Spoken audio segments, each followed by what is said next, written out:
Hi, Bible Art Journalers, and Happy New Year 2019. We are getting ready to go on retreat with Vacaville Bible Art Journaling Collaborative. This is one of the projects that I have prepared for them to work on. I wanted to kind of do a crossover to the world of junk journaling again, since that's what we did our first time we went on retreat.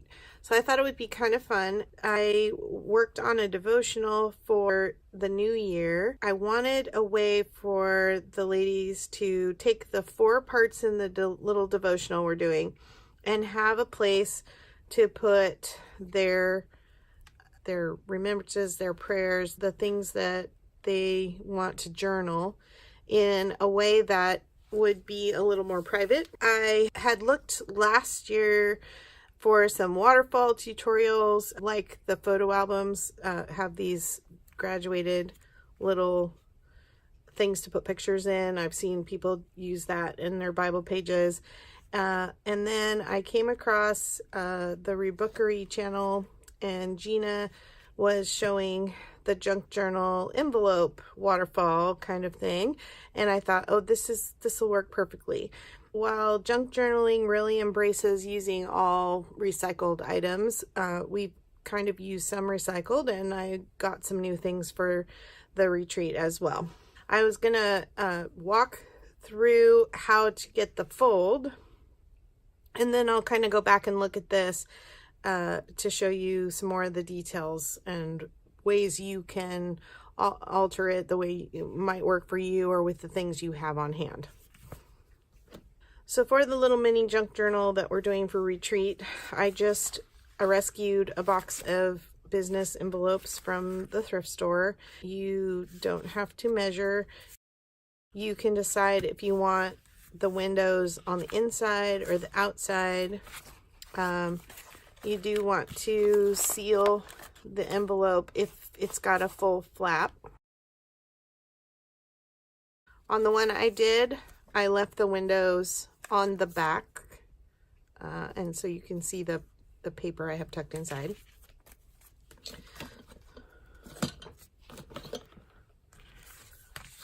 So here it is on the back, and then you can just kind of eyeball, and before you fold and make a permanent crease, you can kind of just do some soft folds like this and see about where it's going to land.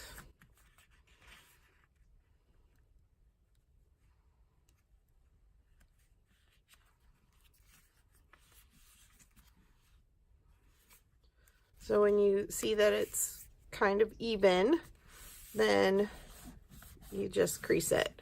Now, there's no reason that you can't have one longer and, some shorter. If that suits you, do what works for you.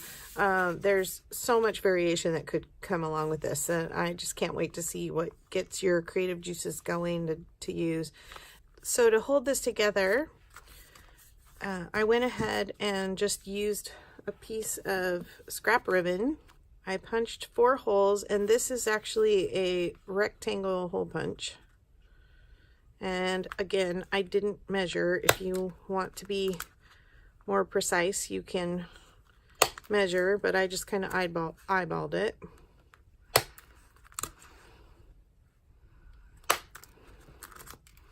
So I punched 1 hole on either end, 2 in the middle. Let's see if I have some scrap ribbon here. There's always something in my little bowl on my desk. So then what I did was I went through on both sides.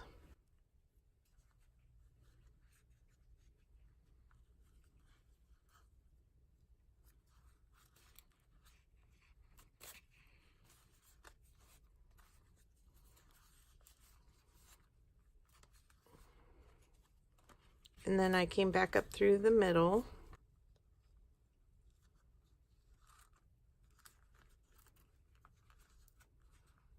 And this one already has a little piece of tape from where it was used before.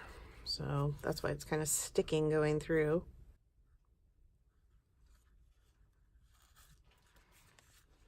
back up through, and you could tie this in a bow if you had enough.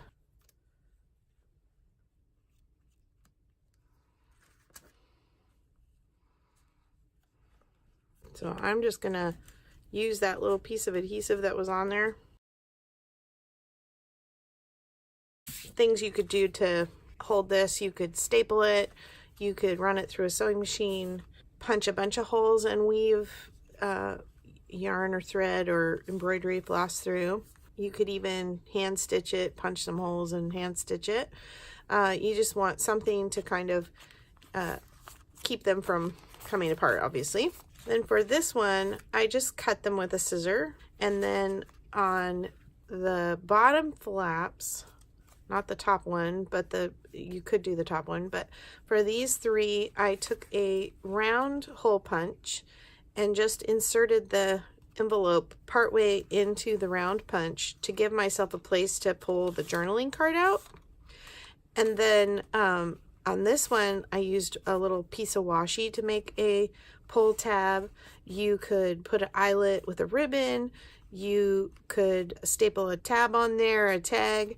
On this one, I put a little tiny paper clip because this is going to be a journal place and I wanted it to be able to stay closed.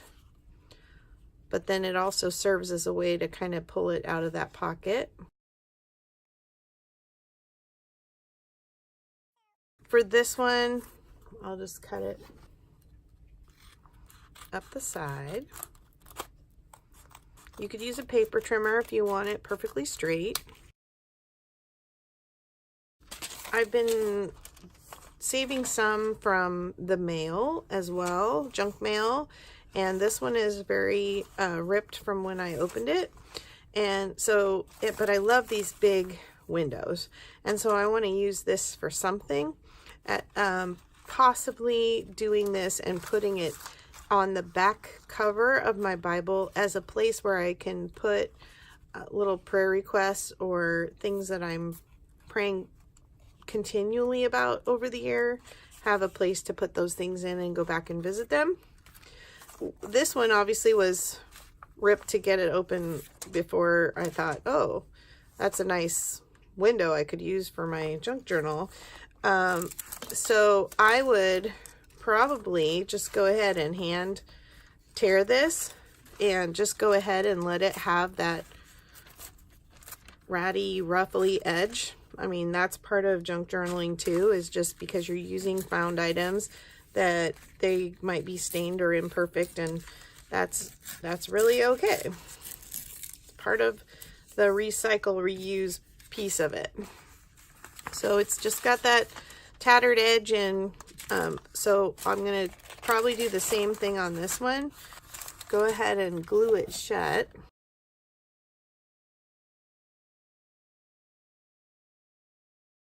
And then I'm going to just tear along that edge.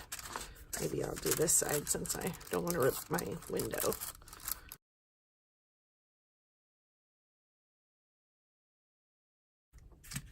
So now for this one, because it's got these nice big windows, I might want to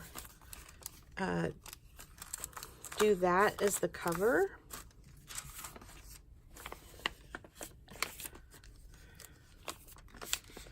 And then slip this one in. And it's okay that they're a little bit different size. Just line up the one edge and fold it.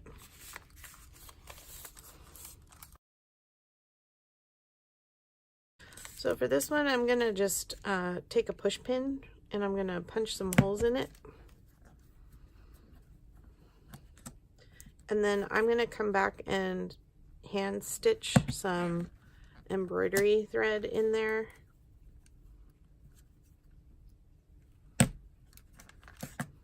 I'm just using a cork to punch into.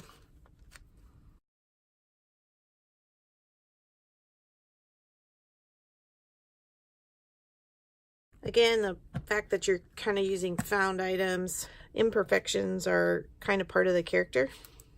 So this first page, I went to our local scrapbooking store and we're pretty fortunate to still have one, and I love their clearance section. I was able to get these flowers in a pack of 120, so plenty for our ladies to share. I got some packs of stickers, very inexpensive, some the Illustrated Faith dies on clearance, and then this is a square. I literally just bought a 12 by 12 sheet of clearance scrapbook paper, cardstock, and cut it into 2-inch squares so that each of the ladies get a square. These tickets and this funny number printing, those were both a 12 by 12 sheet of paper that I just cut into strips so that each of the individual tickets is cut out. And then this one just kind of into these, whatever sort of made sense with the pattern of the print on the paper. And I just tried to buy things that were similar in color. So here I kind of went with pink and gold and black and white. I was able to get a couple of packs of the little crosses. I already had the washi tape with the hearts on it. I slipped a piece of watercolor paper in here, and one of the other things that I made for retreat was a watercolor sample card. I took this idea from Tanya Hamilton from the Messy Bible. She suggested watercolor paper and then just trim it down to make the individual cards, get a liquid watercolor and put it on, and then let these sit for 24 to 48 hours until they're hard. And then when the ladies want just a little bit of watercolor for, say, a card like this, they just can spray this with a little bit of water and get some of the paint off to do what they want to do. And then the little boat was a stamp and some hand doodling for my waves. And the back of that is blank. I showed you the little journaling card in the front pocket here. This next page is a card from an old Bible game that I had probably from when my siblings were kids in the 60s. I recently pulled it out to put it in my junk journaling stash because it's not something we really play anymore, but it has some neat Bible references for sort of trivia questions. And then I used some washi tape and some more cut up cardstock for this little piece here to do some journaling on. This was a 12 by 12 sheet that I cut into little squares, and then I just affixed 2 stickers back to back on this card so that I have a pull to tuck this, and I just glued along 3 sides obviously to make that pocket. This is acrylic paint. Did some swiping with my finger, then some splatters with white paint. And then that had just a pretty print on the back, this paper that I've got this sitting on. That is easily seen when you flip it to the next page, that it's here in the windows. This is just a little tiny gift bag that I glued on. Again, I tucked another piece of that cut up cardstock in there. This is my word of the year for 2019. They had this scrapbook cardstock. Each of the little letters on it had a word, and so I just cut them up individually. And even though it just looks like the word taped on there, the shape kind of reminded me of like the upside down version of a Polaroid photo. But I just thought maybe one of the words would inspire the ladies. And this just happened to be my word of the year this year. And this is just another little sticker. And then this cardstock already looked junk journal-y, layered, but it's just a solid piece and I can journal on this. And then the back was just pretty, went with the colors that I've chose for this. And so tuck that back in there.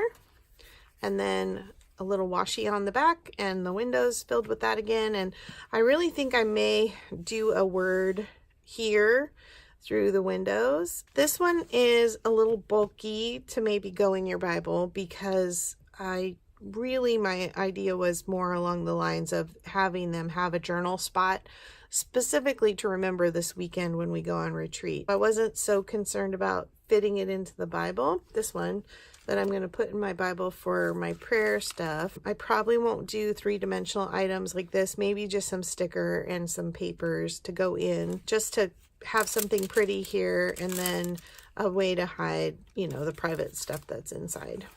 Leave some comments of things you use that were different if you are inspired to do so. Thanks for watching.